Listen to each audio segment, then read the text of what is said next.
Welcome to the Powerhouse Podcast, the place where women come for business tips and sips.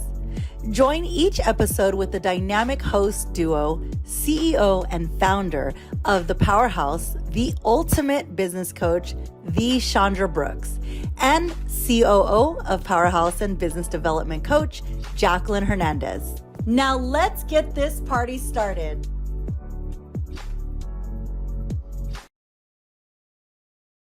I'm Chandra Brooks, founder of the Powerhouse Academy and the Powerhouse Women. This is the Powerhouse Podcast. I also have with me, joining me today is Jacqueline Hernandez, COO of Powerhouse. Ready? Are you ready to go? Let's go. You know, we preach about this topic all the time, and not to make our pockets bigger at all. It's actually life-changing, right? And we understand the power of coaching, And if you know anybody who's successful in your life, if you ask them, do they have a coach? How many coaches do they have? Have they ever been coached? Do they have a mentor? They have a mentor or some coaches that they're paying to strategically help them get to that next level, right? It's a strategic move. And I'm so glad I made the decision 7 years ago to do it and invest in myself to get me to where I am today, right? It's not by accident. I couldn't get myself here on my own. I definitely couldn't. I had to invest in getting the help that I needed. And if I wanted to get to a certain level, I had to invest high to get high results. You invest low, you're going to get low results. You want to pay $97, you want to pay $100, you're going to get the low results. It's going to take you longer to get there. I learned higher level to get in rooms with powerful people, to be coached by people who've done what I wanted to do. I knew that I had to get coaches to help me get there. Right. So, we got these topics, Jacqueline, from people. I inquired on Facebook. I said, what do you guys want to know? Like, what are things that you want us to talk about on our podcast? And this was a popular one, investing in coaching, uplifting your staff, and emerging leaders. And so we're going to touch on all of these, everybody, today. We're going to touch on why it's good to invest in coaching for yourself, why it's good for you to bring in somebody, a coach. If you are a director, if you are a CEO of a company, if you are a manager, how it's important to bring in coaches and consultants to do professional development and coaching for your staff. If you hire coaching for your staff, I bet their productivity and their the staff culture and everything is going to change if you invest in your team. So I don't know if you want to have anything to touch on any of these things. I do, actually. Okay, so I've actually worked with executive level people in companies, and what's mind-blowing is sometimes people want to get ahead, right? Let's just say you're an executive in a company and you want to get ahead, and this is going up to uplifting your staff. And so I talk about, like, well, why don't you bring in a consultant to come and do some specialized training for your staff? And they say, well, that's not a part of the budget. And I'm like, well, how much do you make a year? And they tell me how much they make a year, and it's it's a lot of money, So I'm like, so you're saying you can't spare $2,000 to invest in coaching for your staff? And I was like, if you had a better staff, do you think that would elevate who you are as a leader? And people don't see things that way. They see things very like, well, it's not, the company isn't going to pay for it, and very out of limited lenses. Mm-hmm. And I want, like, everybody, it doesn't matter if you are a business owner, it doesn't matter if you're a manager or an executive, like, you can invest a little bit, even if it's in yourself, and then you go out and teach your staff or uplift your staff and create those emerging leaders in your own organizations. You don't have to be a business owner to do that. If you want to elevate yourself, investing in coaching at any level is going to be good, right? Because you're taking what your knowledge is right here, right? But you're trying to get here. So there's a knowledge gap, right? And you have to somehow fill that gap and close that gap. If you are not getting outside help, like Chandra just said, if you're not getting that coaching, that mentor, or you're not investing in some sort of educational, elevation for yourself, how are you going to get from here to this level without, really investing a lot of years to get there. Yeah. I want to share my coaching journey, how, because people ask me all the time, it's like, why do you think coaching is important? And why do I stick into coaching, and why I stayed into coaching, and seeing all the results that have come out of the Powerhouse Academy, and working and being a coach, being able to see it. Because I did reject being a coach for a long time. I'm like, I'm not a coach. I don't want to be a coach. Don't call me a coach. I didn't want to be called that. But eventually Wait, hold on. I gotta say something there. She's uh-huh. not a coach, guys. She's a local celebrity. Oh my God. You're annoying. But anyway, you are so silly. But see, you made me lose my train of thought. But what I was saying is my coaching journey is that my first coach that I hired helped me leave my job, right? She helped me create a plan. She was called Personal Escape Artist. Let me help you leave your 9 to 5. And I was like, oh yes, I am hiring her. I hired her. She helped me leave my job, had an exit plan, and create my first business model, right? Before, when I left, she helped me write my book that I wrote, and then helped me create my, and at first it was going to be grant writing. It was going to be like nonprofit stuff, because that's what I thought. Right. And now she was helping me build that, but it's evolved. So after that, I didn't work with her. Not that she wasn't good. It's just, I was like my next level coach. What was my next level coach going to be? So then I hired a visibility coach. Oh, we have background. Is that you? I know. Hold Yep, on. turn the volume down. Turn the volume down. There we go. Turn the volume down. It was you. I know. You put it on. You open the Facebook. You open the feed, and then you didn't have the volume down. Every time I have ours open, I have it open too, but I put the volume down. I put the volume before I open it up, so it doesn't catch you off guard. But anyway, so I hired a visibility coach because it was like the start of people being online and marketing and promoting themselves, and I knew that I had to learn how to do it successfully.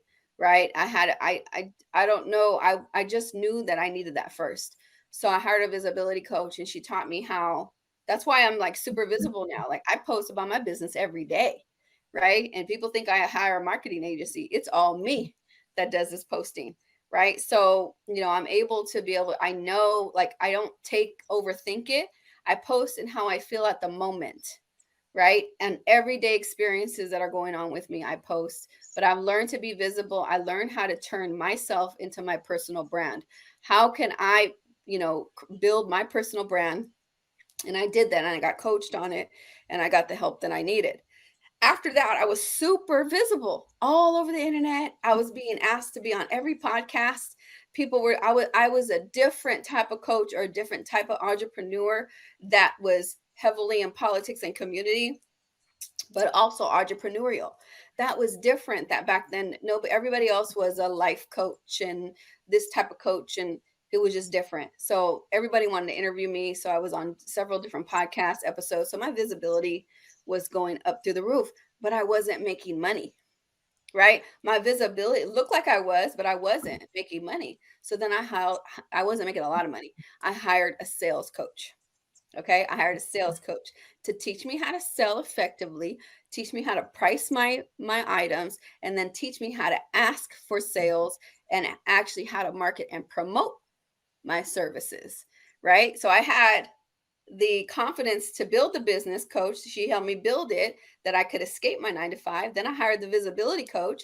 Then I hired the sales coach, right? Got the sales, and the stuff that I learned in that sales skyrocketed my income. And I built that confidence. I won awards in that program, like, because every time I coached, all right, listen to me. I'm telling you, be the star student, win the competitions, do everything your coach tells you to do. And I always did that because I don't have a lot of money to just throw at people and waste it. Like, if I'm going to invest, I'm going to really use that money. Right. I mean, I'm going to maximize that opportunity with that coach. So I was on every coaching call. I was listening to every video she did. Anytime she was meeting with us one-on-one, I was there. Like, I took advantage of what I was investing in, right? She was I had my buy-in, and she had her buy-in because I was paying her. So she had to appear, and I was like, I'm not wasting this money. I'm going to get every bit out of it. So I hired the sales coach, and then I was like, okay, now I'm here. How do I scale to the next level? How do I go? I'm gonna hire a coach that's going to take me to that next level. And then I hired a next level scaling coach, strategist to take me there, right? And I kept paying more and more and more money. And what I teach people is like, don't look at the initial investment, look at the long-term benefit of coaching, right? Whether it's yourself, whether it's for your staff, or whether it's in future leaders. And we're going to touch on future leaders in a little bit. But that's a personal journey in coaching. And I'm so glad I did it because all this money that I paid, I made it back. I made the money back tenfold. So, like, who cares if I paid $80,000 in coaching? That's already paid for, right? And it's taught me how to make that money over and over and over again. What is that saying? I feel like coaching is that it embodies that saying. Teach teach a person to no, feed a person a fish and you feed them for the day. Teach them to fish and you feed them for a lifetime. And that's Yeah. what coaching is. Yeah. Coaching is teaching you how to feed yourself for a lifetime and teaching your, even changing your family's trajectories of where they're at in wealth. I know Hmm. we just, every time we have a conversation, my kids know all the answers when it comes to business. It's funny because they're like, duh, mom, why would somebody do that? And I'm like, well, the information that comes across your dinner table is different. And Hmm. so it changes trajectories. It's changing people's lives. It's changing generations. Like Chandra Brooks, your son is going through coaching. He paid for a coach, right? I To go paid for to coaching, it. Yeah. aka the investor, Yeah, thanks for the exactly. coaching. But not only that, he's now making moves, starting to make money, monetizing his products, streamlining it. But the point of that is that he grew up in Chandra Brooks's house. Do you think he's ever going to go and work for somebody else when he knows how to fish for a lifetime? For the He's rest of not his going to life, want he to. knows how to make money for himself, Yeah, he's you not going to know? want to go work for somebody else, but he might, because he's hard headed. He might have to So for a when little you bit, but it's engraved in so him. when you Yeah. So when you think about coaching, you're not just getting the coaching for yourself. Like you're changing your children's lives. You're changing people's lives around you, your family. Like they're seeing you move. They're understanding what you're doing. They're watching how you operate on a day-to-day basis. I know Hmm. for me, I have 5 kids.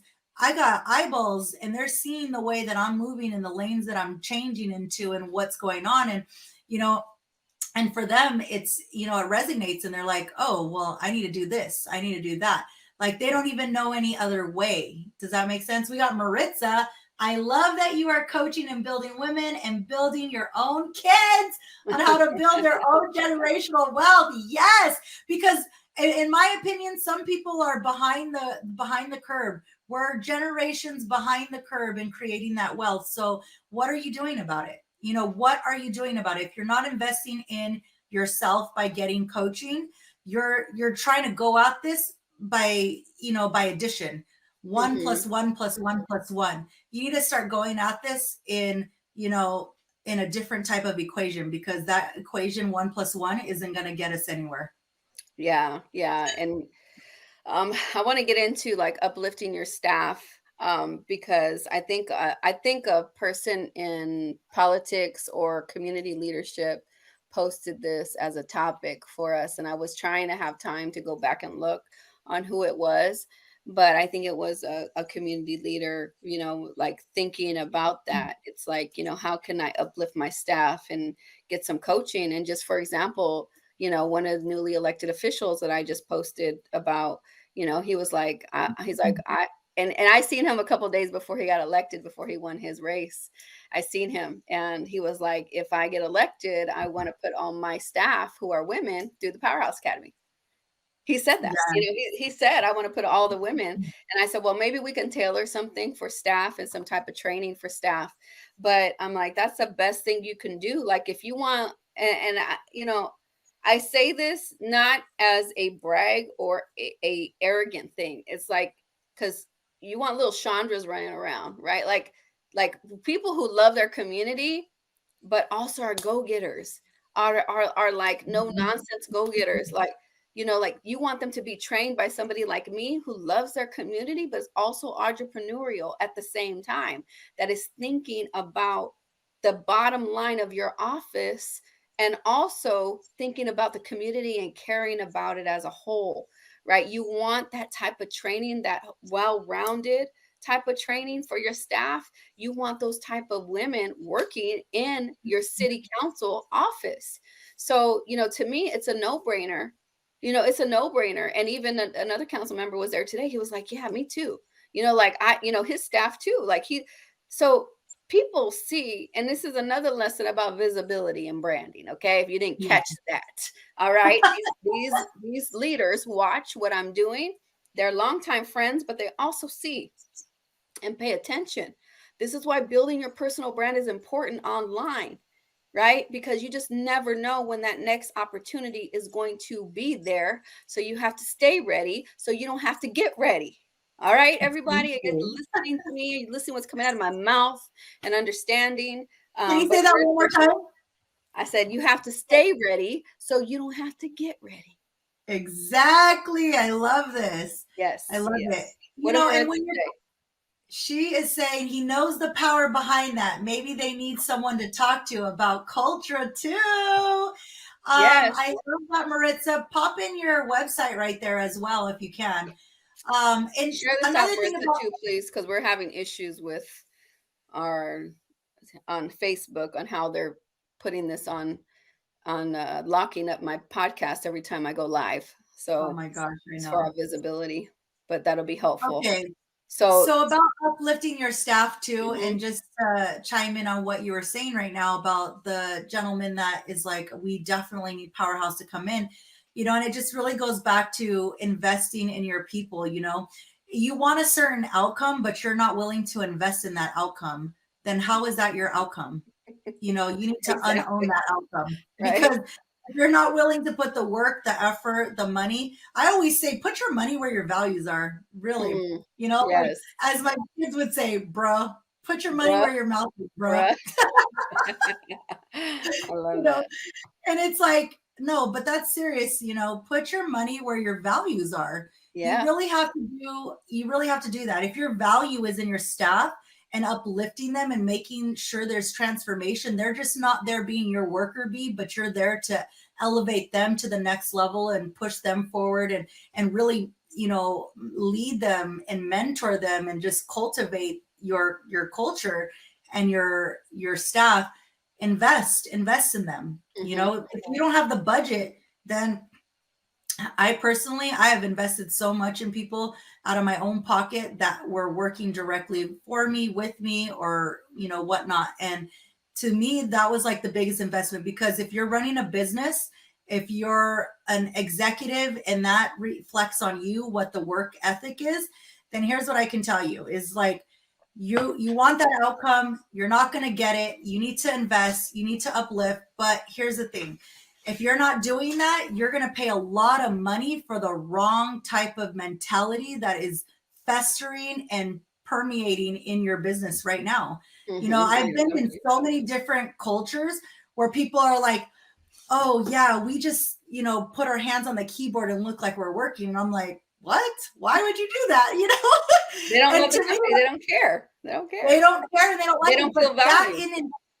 that in and of itself is costing you money. It's costing you time to get your product from here to there, your projects to get them from here to there. And that's all a part of that budget. So if you don't have enough money in your budget to train and bring in those outside resources to really uplift your staff, get them to where they need to be, like upskilling them, then you're doing yourself, your product, your company, like everybody around you, a total disservice, and you are costing your company lots of money by doing Yes. that.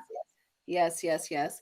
And I want to touch on this emerging leaders, right? And it's something that's super important to me, because I was somebody that was invested in, because other people seen my leadership, right? Other people seen me wanting it, hungry to learn, hungry to, be a leader and place me in places, put me in positions to win, right? How can we uplift more leaders and open doors and not just hoard what we have?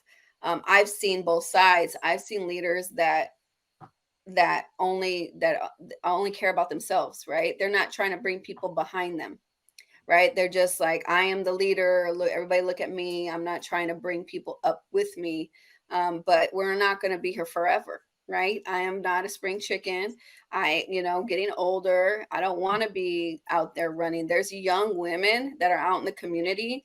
There's young women that want to do what I'm doing. And we have to keep an eye out for those people. And I can tell you, and I hope that you can, vouch for this, Jacqueline. When I see talent within Powerhouse, I'm putting them right up under my wing. I'm like with me, introducing them to people, opening doors for them. We have to be able to do that. We can't hoard our resources and our connections. Nobody's going to steal your shine. I've also seen people highly competitive because they felt like, there can't be two of us in the room. I got to, like kick Chandra out and I got to compete with her. Like, you don't have to compete with me. There's plenty of room for all of us. Right. So how do you build up emerging leaders that have that same drive and talent that I see, and I'm like, I could see it. I could see the Christinas, I could see the Ashleys. These are women that come through Powerhouse or come through my, circles. And I see that want it that bad because I was her.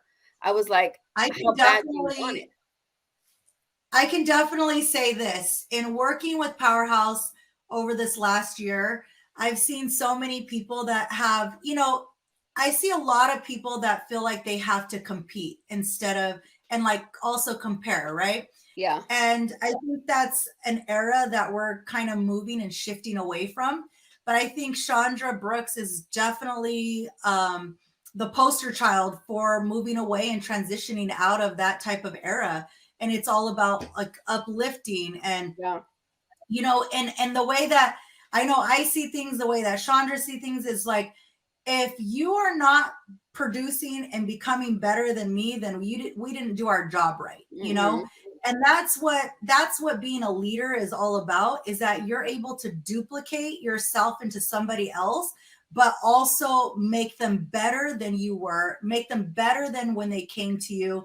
Like as a leader, any person that comes to you and gets your advice, your mentorship, your coaching, they have to leave you in a better condition than when they came to you. And Mm-hmm. so many times, as we talk about emerging leaders, there's leaders that get that mentality and they're still stuck in that old traditional way of thinking, which is like, oh no, you're outshining me. Like people are starting to think more of you. Hold on, let's put the lid on that sucker, Oh my God. You have no And idea. Let me tell you something, Jacqueline. There was a man, okay, and I'm not gonna say his name, okay, that I not was the under name. that I was under working and not working, but volunteering on a board, a certain specific organization, and I was the next in line of in leadership. And I said, I want to do more. I want to get more involved. I want to do things, because he was the face like everywhere. He was doing everything. And I was like, give me something to do. Like, I want to lead. This is why I joined. This is why he approached me. Brought you in. Yeah. He brought me in and wanted me as a leader, a part of the board, a part of the executive team. And I said, give me something to do, boss. Like, he didn't pay me or anything, but like he was the president. And he said, all your job is to wait till I die. That's Oh your job. no, no, no. And I was like, so just sit there and have my position, but not do anything. And I was like, no, I'm not, like instead of like taking me under your wing and bringing me everywhere and coaching me and supporting me and say, hey, I'm not going to be in this role for a long time. Let me, like have a succession plan to get you ready for that. Right. Not enough people Yep. do that. A lot of people love that power and control, and they want that power and control for a long time. But you have to have a succession plan because you're not going to be there forever. So what I learned a hard lesson in that situation. That pissed me off, but it also helped me create my own lane. That's, it was part of the catalyst and part of the start of me thinking about creating my own leadership, creating my own program, creating my own vision that I had for myself. How can I help other people be leaders without like hoarding this leadership? Right? Like he was, like, it is mine. Like, don't take it away from me. Right? But you don't want to be a leader like that, because like what's going to happen is, like, what if you really died? Right? Who's going to be able to take over and do what you've done and really take it to a whole nother level? Right? You can really ruin the whole organization. So to me, it's selfish when you don't do that, because it ends with you. So then everybody has to suffer because it ends with you. That I get passionate and I get upset about that, because some people are really jerks about the Oh no. situation. I mean, I think everybody on here can definitely contribute their stories. Even for me as well, I had a person in my life at one time that was just like literally straight out came out and said and felt confident and comfortable enough to say, when I asked and approached the person, hey, I just feel like something's a little off with our working relationship here. And it was like, well, I, low key was starting to get jealous about how everybody was looking to you for the ideas or, and then and then how everything unfolded and unraveled, it was like that person was literally telling key like executives and people that I wasn't doing my job or I wasn't doing certain things. And it was like, no, like everybody's seeing the proof is in the pudding. Like you Yeah. can't even see that.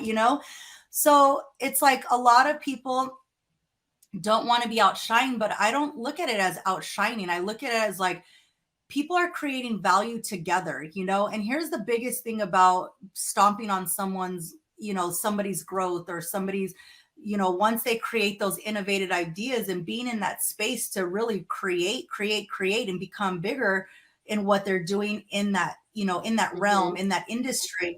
What happens is you begin to lose amazing innovation and Yeah. and creative leaders, Yeah. and you're stuck with just the constant way of thinking instead of innovation. Yeah. Don't lose those innovative leaders. You really want to uplift those emerging leaders. Think about it in a space of like, where do you want your company to be, and how is this innovation going to help us get there, and then unleash that, let that continue to flourish. If you're Hmm. looking for emerging leaders, you have them right under your nose, you have them in your You have to working build them space. up. Build them up. You Give have them to build. wings, people. Give them wings. If you don't build them up, you're gonna lose some great talent and some great people. So you have to lift them up. And oh my God, it really bothers me when I see organizations, when I see government offices and lose really good people that really cared about the organization or the Mhm. whatever they were doing, and they just weren't taken care of. Right? They weren't taken care of, and they weren't nurtured, they weren't mentored, and then they go and do whatever. But it also affects their self-esteem. It also affects them wanting to trust anybody, and so many things happen as a repercussions of not getting supported and not building up emerging leaders. We can really lose an asset to a company, to a community, to a city, if we are not building up emerging leaders. So we have to. That was one reason why I wrote my book. Right? I did trainings on how to get involved in commissions and boards in your community. Like, that is the backbone of Powerhouse too. Like, every woman that goes through Powerhouse learns about getting on boards and commissions that align with their passion and their purpose, so they can have one foot in the community and one foot in their business. Like, it's so necessary, to have that. So I got one thing to say to people. If you are crushing emerging leaders, stop the stinking thinking and get yourself a coach so you can build some confidence and build yourself some more skill set so you can continue to stay relevant for yourself. Hmm. And Amen. we'll end on that note, everybody. Thank you for listening today. You can download us on iTunes, on Spotify, and every platform I think that Fatten put us on. But you can download and check out Wait, our one thing. you got to talk about the accelerator. Oh, okay. Talk about you. Go ahead. Go ahead. Talk about accelerator. Tell us about the accelerator. Oh, you want me? Okay, I I'll want you talk to tell us about about the accelerator. accelerator. If you are a person that needs to uplift your staff, you're looking for emerging leaders and you need to develop people, you need to develop yourself first, okay? If you are looking to create your own lane, if you are looking to, really monetize and create a business plan for yourself, Chandra is going to tell you all about that right now. Coming up next. Yes, we have a upcoming business accelerator that starts January, the first 2 weekends in January. So it's just 2 weekends. So for the people that don't want to do a long drawn out program, get that foundational business plan together. And I'm going to help you build that, help you get through the whole idea and the vision, the clarity behind it, coach you to make you believe it's possible and help you build it from your mission, your services, who your clients are, how you're going to market it, like the whole plan. And it's going to be on an online platform that you're going to be able to have forever. Okay. So that is coming up in January. Don't miss out. We're only taking 10 people. We already have a few slots taken and we are enrolling now. So don't sleep worry. on this opportunity. I'll sneak you in, even if we're fully staffed. Oh my God, don't listen to her. Anyway, come join us. We'll see you guys all on the next episode. Thank you. Take care. Bye-bye. Bye. This concludes our episode for today. If you are ready to take action and build that favorable momentum with your business ideas or your already running business, click on the link below. If you'd like to stay connected with Powerhouse and join live entrepreneurial networking events that are designed to help you with expanding your influential reach, join as a subscriber today.